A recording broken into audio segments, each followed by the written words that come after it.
तंग दस्ती अगर ना हो सालिक, तंग दस्ती अगर ना हो सालिक, तंदुरुस्ती हजार नियामत है। आदाब दोस्तों, मैं हूं आपका दोस्त डॉक्टर अनस और आज मैं आपके लिए एक बहुत इंपॉर्टेंट इंफॉर्मेशन लेकर आया हूं, जिसके लिए आप इस वीडियो को एंड तक जरूर देखें और इसको देखने से आप पाएंगे अपनी सेहत के लिए बहुत जरूरी टिप्स और आप पाएंगे गुड हेल्थ। दोस्तों, अभी रिसेंटली एक बुक को स्टडी करते हुए मैं एक नतीजे पर पहुंचा और मुझे लगा कि उसका जो कंक्लूजन है, उसके जो पॉइंट्स हैं, उसके जो इंपॉर्टेंट इंफॉर्मेशन है, वो आप लोगों तक पहुंचाई जाए।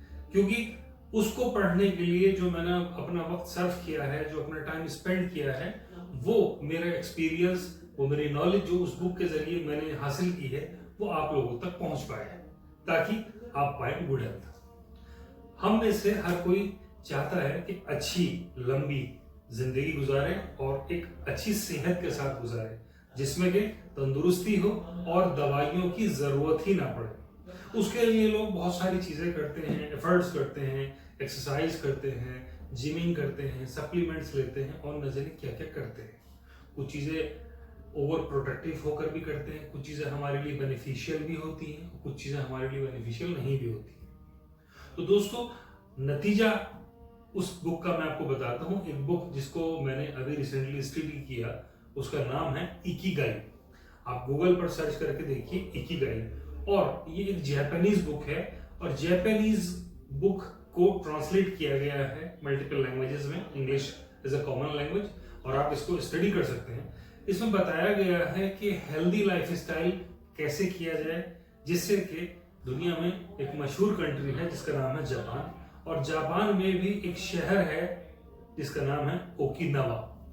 तो ओकिनावा एक ऐसा शहर है कि जहां पर लोग 100 साल से जायद की उम्र गुजारते हैं और बगैर किसी दवा के, बगैर किसी सप्लीमेंट के एक खुशहाल और अच्छी तंदुरुस्त जिंदगी गुजारते हैं और वो आखिरी वक्त तक रहते हैं चुस्त दुरुस्त और तंदुरुस्त। तो आप भी अगर रहना चाहें चुस्त दुरुस्त तंदुरुस्त और रहना चाहें सेहतमंद, वो भी बगैर दवाइयों के, तो आपको भी कुछ प्रिंसिपल्स को फॉलो करना होगा। दोस्तों, इकिगाई बुक में हेल्थ, योगा और प्रोफेशन, लॉन्गेविटी, डाइट और तमाम चीजों के बारे में डिटेल्स में बताया गया है। आज मैं आपको इन सब पूरी इस किताब का निचोड़ बताने की कोशिश करूंगा, जिसको कहा जाए कि इस सागर को गागर में भरने की कोशिश करूंगा या इस समंदर को एक कूजे में करने की एक कोशिश करूंगा। दोस्तों, यहाँ बात करते हैं डाइट की। डाइट वो चीज है जो हम खाते हैं, खाए पिए से हमारी बॉडी को जो चीज न्यूट्रिशन मिलता है, और इसीलिए कहते हैं जैसा खाए अन्न वैसा होए मन। तो हमारा शरीर, हमारा मन और ये तमाम बॉडी हमारी डिपेंड करती है व्हाट वी ईट, हम खाते क्या हैं और खाते कैसे हैं। दोस्तों, अगर बात करें कि खाने को जब हम शुरू करते हैं तो खाने का डाइजेशन वो हमारे मुंह से ही शुरू हो जाता है, क्योंकि मुंह से जो सलाइवा होता है, जिसको आम भाषा में हम थूक कह सकते हैं, राल कह सकते हैं, लार कह सकते हैं, इसमें कई सारे एंजाइम्स होते हैं, जैसे कि एक इंपॉर्टेंट एंजाइम जिसका नाम है टाइलिन एंजाइम। इसके अलावा इसमें सोडियम टोरोकोलोइड और सोडियम थायोसाइनेट जैसे कई आयंस होते हैं और केमिकल्स होते हैं। इनका काम ये होता है कि खाने को चबाने के जरिए से हम इसको नरम कर सकते हैं। उसके बाद ये जब चबा के नरम हो जाता है, एक लुगदी सा फॉर्म हो जाता है, फिर ये फूड पाइप के थ्रू खाने की नलकी के जरिए से पेट में पहुंचता है, जहां पर ये गलना शुरू होता है हाइड्रोक्लोरिक एसिड से। यहाँ पर हाइड्रोक्लोरिक एसिड होता है HCl, जो कि स्ट्रॉन्ग एसिड है, जो कि खाए पिए को गलाने का काम करता है। और इसके साथ ही इसमें पेप्सिन एंजाइम होता है, जो कि प्रोटीन को तोड़ने का काम करता है। और इसके साथ ही इसमें म्यूकस होता है, जो इस तेजाब को हमारे पेट के संपर्क में आने से बचाए रखता है, जिससे कि ये पेट में, इससे ये तेजाब पेट में कोई और परेशानी ना खड़ी कर पाए। इससे कि ये म्यूकस एक चिकनाहट पैदा करता है, जिससे कि तेजाब यानी कि हाइड्रोक्लोरिक एसिड हमारे पेट की अंदरूनी सतहों पर या दीवारों पर जलन या जख्म ना कर पाए। दोस्तों, यहां तक तो बात थी पेट की। तो उसके बाद पेट में एक प्रोसेस शुरू होता है जिसको हम बोलते हैं चर्निंग। चर्निंग में क्या होता है कि पेट अपने आप सिकुड़ता है और फैलता है, जिससे कि पूरी तरह से हाइड्रोक्लोरिक एसिड, पेप्सिन एंजाइम और ये तमाम चीजें खाने को अच्छी तरह से मिक्स कर पाएंगे। उसके बाद में ये छोटी आंत के लिए रवाना होता है, जहां पर उसको 3 चीजें मिलती हैं। वो होती हैं बाइल जूस, पैंक्रियाटिक जूस और इंटेस्टाइनल जूस। जिससे कि बाइल जूस हमारे बाइल डक्ट से आता है स्टोर्ड होकर, पैंक्रियाटिक जूस पैंक्रियाज से आता है और इंटेस्टाइनल जूस जिससे कि खाने को पूरी तरह से हजम में लाया जाए। होता यह है कि अगर खाने में अब तक के प्रोसेस में कोई चिकनाई, घी, तेल या कोई ऐसा पार्टिकल रह जाता है, उसको ये पचाने का काम करता है। उसके बाद ये छोटी आंत पेरिस्टालसिस मूवमेंट करती है, जिसको हरकत दूधिया भी कहा जाता है। ये इस तरह से वर्क करती है कि एक तरफ से फैलती है, दूसरी तरफ से सिकुड़ती है, जिससे कि खाने को प्रॉपर्ली प्रोपेगेट किया जाए, यानी कि आगे बढ़ाने का काम करती है। उसके बाद में वहां पर माइक्रोवेलाई टाइप के स्ट्रक्चर होते हैं जो कि न्यूट्रिएंट्स को एब्जॉर्ब करते हैं, यानी कि खाए हुई पी चीजें को सोखने का काम करते हैं। खाने में से जो भी हमारे न्यूट्रिएंट्स होते हैं, माइक्रो न्यूट्रिएंट्स होते हैं, मैक्रो न्यूट्रिएंट्स होते हैं, वो इसके थ्रू एब्जॉर्ब होते हैं, सोख लिए जाते हैं। और उसके बाद लार्ज इंटेस्टाइन के थ्रू यही वेस्ट मटेरियल रेक्टम के थ्रू पास हो जाता है।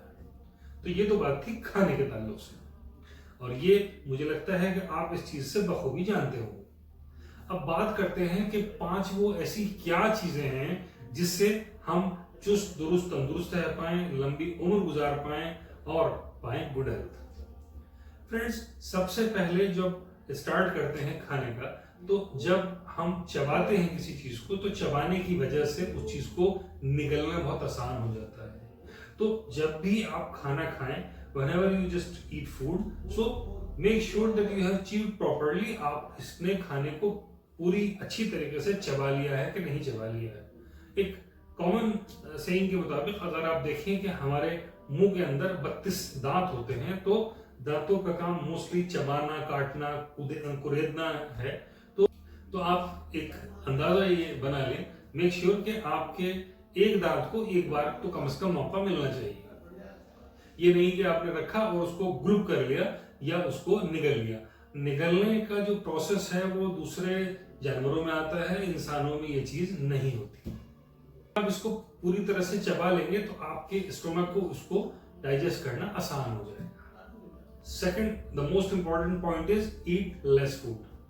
फ्रेंड्स, हमें अपने खाने के अंदाजे तौर पर अगर हम एज्यूम करें, हमारे अपने पेट के 3 हिस्से करने चाहिए, जो कि पहला हिस्सा हमें खाने से भरना चाहिए, दूसरा हिस्सा हमें पानी के लिए छोड़ देना चाहिए, and the third one and the last हिस्सा हमें हवा के लिए छोड़ देना चाहिए। हमें मैक्सिमम अपने पेट का 75 to 80% ही खाना चाहिए, जिससे कि चर्निंग का प्रोसेस बहुत इजीली हो और इंटेस्टाइनल प्रोसेस आसानी से चले और हमारा डाइजेशन का जो पूरा निजाम है वो बआसानी अमल में आ सके। Third important point is avoiding post drinking of water post meals, यानी कि खाना खाने के बाद पानी पीने से बचना चाहिए। इसके पीछे वजह यह है कि जब हमने खाने को खाया, चर्निंग के प्रोसेस में जब HCl और एंजाइम्स आके फूड को डाइजेस्ट करते हैं, और ऐसी कंडीशन में अगरचे हम पानी पी लेते हैं तो वो जो एसिड है डाइल्यूट हो जाता है, उसकी जो पोटेंसी है वो कम हो जाती है। पोटेंसी कम हो जाने की वजह से हाजमे का जो अमल है वो पूरी तरह से दुरुस्त नहीं हो पाता। And the second last important point is regular physical activity. Friends, हमें हेल्दी रहने के लिए फिजिकल एक्टिविटी नहीं करनी, हमें फिजिकल एक्टिविटी करते हुए हेल्दी रहना चाहिए। ये बहुत छोटी सी बात है, मगर इसको अगर आप ध्यान दें तो इससे जाहिर होता है कि हमें किस चीज पर ध्यान देना है। अक्सर लोग जिम जाते हैं, वर्कआउट करते हैं, रनिंग, जॉगिंग या और सारी चीजें करते हैं, लेकिन आप अपने 24 घंटे के शेड्यूल में से ज्यादा आधा घंटा, 15 मिनट, 20 मिनट या आधा घंटा ही मैक्सिमम 1 घंटे के लिए एक्सरसाइज करते हैं और उसके बाद रेस्टिंग में आ जाते हैं। तो अगर आप इस तरह से करते हैं तो एक वक्त तो आप अपने बॉडी पर बहुत ज्यादा जोर डाल रहे हैं, एक तरफ अपनी बॉडी को आप बिल्कुल इनएक्टिव कर ले रहे हैं, वो चीज हमारे लिए हार्मफुल साबित हो जाती है। क्यों? हमें ऐसा काम करते रहना चाहिए जिससे कि हम हरकत में रहें।